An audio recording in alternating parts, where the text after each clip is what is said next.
Hi, welcome to the Wolfhound Franchising Podcast. I'm Sean Livingston, franchise broker and consultant and member of the Franchise Brokers Association. And today I wanted to discuss financial preparedness and understanding the financial requirements of a franchise so that you can get yourself financially prepared for going into a business. When you're investigating a franchise or even you just start thinking about it, you'll look it up on Google, or you'll get that email or message on LinkedIn and saying that you can get a franchise started as low as $30,000, right? But there's more involved in that. And I'll explain as we dive into this. So let's look at the numbers that they typically have and break those down. So when we look at a franchise, in my presentation, I'll show you all the numbers that'll be listed. You'll see things like initial franchise fee, investment range, average investment, liquidity, net worth. And when you're looking at all those numbers, you might be wondering why each one of those numbers is what they are and how do they correlate with the others? Because they might be different. So let's go down the list one by one and we'll start to connect those. So the initial franchise fee. This is the one-time chunk payment you'll hand over to the franchise when you sign your agreement. This payment gets the wheels turning. It shows you've invested in that franchise. This is buying into the franchise. This is buying into their proprietary system or concept, the right to use their name, training, software, etc. So that initial payment is covering all of those things. Because typically you're going to wonder, what am I paying $30,000 for? So that initial franchise fee, you should be ready to write a check for it. And in some circumstances, which are rare, I have seen a franchisor wait until the person's loan was funded, but they also knew that the franchisee could show and prove that he could produce the cash if needed instead of the loan to write that check for the franchise fee. It was just how he wanted to plan how he was using his money. And you might do the same thing, but 99% of the time when you sign that agreement, be ready to write that check for that franchise fee. So the initial franchise fee, that is going to be part of that average investment range. So as you look down those numbers, you'll see investment range or average investment. Of course, average investment is going to be what the average is that other franchisees that have started this franchise have invested and how much they've used to start up. Investment range is going to be the amount that bare minimum and probably the largest franchisee that they have. So there's differences. The initial franchise fee is going to be a good sized chunk of the average investment or investment range. As we want to look at that, because let's give you an example as we go through this. Say the average investment is $150,000. You've now written a check for $30,000, so that's a good size there. But what about the other $120,000? So that's where we would dive into the item 7 of the franchise disclosure document, the FDD. That will show you a list of, and view the lowest and the highest of what you could possibly be doing to invest into that business and what is needed and how much it costs. So that's typically equipment, software, vehicles, construction costs, if it rent, if you're going into an office or retail space, it may be payroll for managers. They even build in living costs for you. Let's say they add in another $20,000 just to make sure that you can feed your family for the first 3 months while you're getting the business off the ground. They need to know that you're able to live while the business is starting because if you can't feed yourself, you're not going to be able to feed the business. Marketing costs will also be a big chunk of that investment range, because they want you to fuel the fire. You're going to have to fuel it as soon as you get started. So all of those things will be listed in that item 7.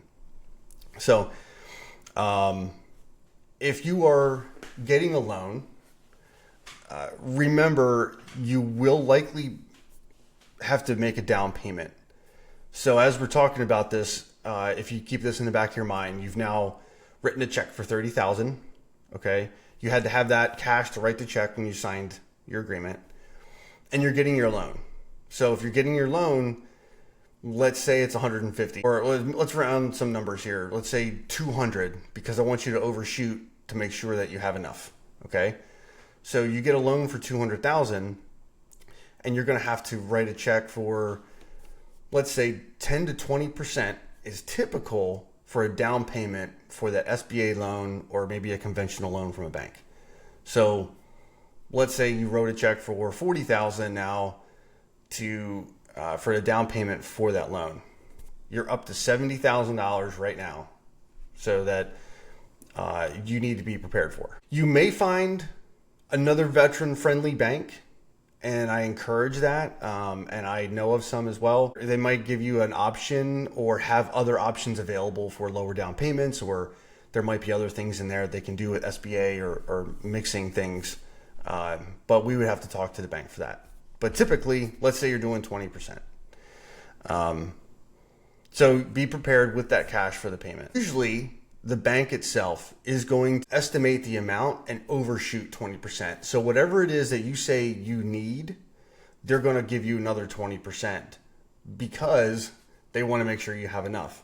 On top of that, you might want to overshoot as well.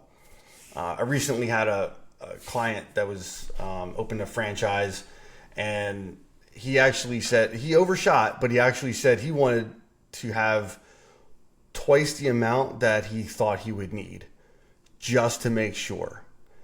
One of the things that I do see is that people fail because they've been underfunded. So that's one thing you don't want to start out in, is being underfunded and not be able to keep the bank or keep the franchise going as you're 3 to 6 months into it, right? We want to make sure that you have enough to fuel that fire. So at this point, you might ask yourself, as we're looking at this and investigating the franchise, you might ask, why such a wide investment range? And I was explaining some of that a little bit earlier. Sometimes it will say 100,000 to 400,000. A $300,000 gap is pretty big. So in that gap, they're looking at 100,000 is the bare minimum that you can open this business, and 400,000 might be their largest franchisee that opened up with, twice the amount of equipment, or he might have opened with twice the amount of retail space, and added an extra vehicle. So don't let that intimidate you. When you're doing your pro forma and we're investigating this, also remember, if you're looking at that investment range, think about what you can do, how quickly it ramps up. So if your bare minimum is buying one vehicle and hiring one technician, but the largest one buys 4 vehicles and 4 technicians, something like that, how quickly are you going to ramp up to start making your money back? Like, you're able to get there twice as fast by adding another vehicle. Take that into consideration and see if that might be worth adding that in there, so that you can ramp up quicker and you are prepared as the business grows. So that's just a little side note. So as we go through that and you're building your pro forma, right? So when we look at the item 7, we can plan out what you'll need. And then we'll speak to other franchise. The perfect time to ask them, what did they start with? Like, what did you start with? How quickly did you ramp up? Uh, how long did it take you to get to cash flow positive? Did you start out with one vehicle or did you start out with two or three? Um, how big is their space? You might be planning for 1,200. They might have started out with 24. So, so ask those types of things so that you can really be prepared. And then taking those numbers into consideration, but then also understanding what that investment is going to do for you when you do start the business. The next thing you might see is royalty. So the royalty, this is the percentage that the franchisor will take off of your monthly gross revenue. So on average, I usually see about a 6 to 8%. Now, in more recent years, I have seen that change a little bit. And franchisors have made it so that you as the business owner can keep more cash in your pocket, and they have found that it's helped them build their business if they scale that royalty so that, for example, it starts out at 6%, and when you make $500,000 in revenue, then once you hit that marker, it drops down to 5%. And then when you hit $1 million, it drops down to 4%. Now, it won't go all the way down to zero. That allows you to keep, as you grow, and it gives you the incentive to grow because then you're paying a lower percentage to them. And that helps you be more profitable. When you're in a business, 1 or 2% can really add up. That's also really nice of the franchisor to do that because that tells me that they're looking out for the franchisee. Other things have seen are sometimes the franchisor will have a flat fee, and they might say, okay, I'll give you an example. A franchise that I know of, he wants his franchisees to be successful, and he's not really worried about having a big royalty. So it's at $500 a month. So no matter how much you make, whether it's $0 or you make $50,000 that month, you're going to be paying $500, and that's it. It's a flat fee every month, and that's it. So it might be appealing to you to have something like that as well. But I would say most oftentimes it's going to be that set amount, the 6 to 8%, or it's going to be that scaled. So the next fee you'll see is the advertising fee, or it will just say ad fee, or ad fund, something like that. This typically on average I see at 1 to 2%. Now that's 1 to 2% out of your monthly gross revenue. So that is to feed the national ad campaign. It might help the Google AdWords or whatever they do on a national level that helps your business is what they're using those funds for. It might be for marketing or new brochures that they're sending out to you, stuff like that, the design of them. So there's money that all has to go into that type of stuff. If you're in a bigger franchise, there might be commercials that you make. So some franchises will want you to do local marketing. So they might not even have an ad fee. What will be listed is either a requirement or a recommendation of what they want you to spend. So they might say, we want you to spend $3,000 a month in marketing. And that's going to be your direct mail, your Google, TV ad, whatever it might be. They're recommending that it adds up to about $3,000. And they typically have played with that number in the past and have other franchisees who have used that, and that might be the average that they are still able to grow the business. If you're not advertising, of course, you may not get any customers at all, right? So they want to make sure that you're doing enough to keep the business flowing. That's, again, fuel for your fire. So now that we've talked about a lot of the numbers and the investment that will go into a franchise, and you're feeling a little bit of fear trying to add everything up in your head. Let's end this discussion on a positive note and look at some positive aspects of franchising. In 2024, franchise employment is forecasted to grow by 3%, reaching nearly 9 million jobs. Franchising is a huge part of the US economy overall. The total economic output of franchise businesses is set to increase 4.1%, and the contribution that franchises make to the GDP is projected to grow 4.3%. So you see where we're going here is that franchising is projected to grow.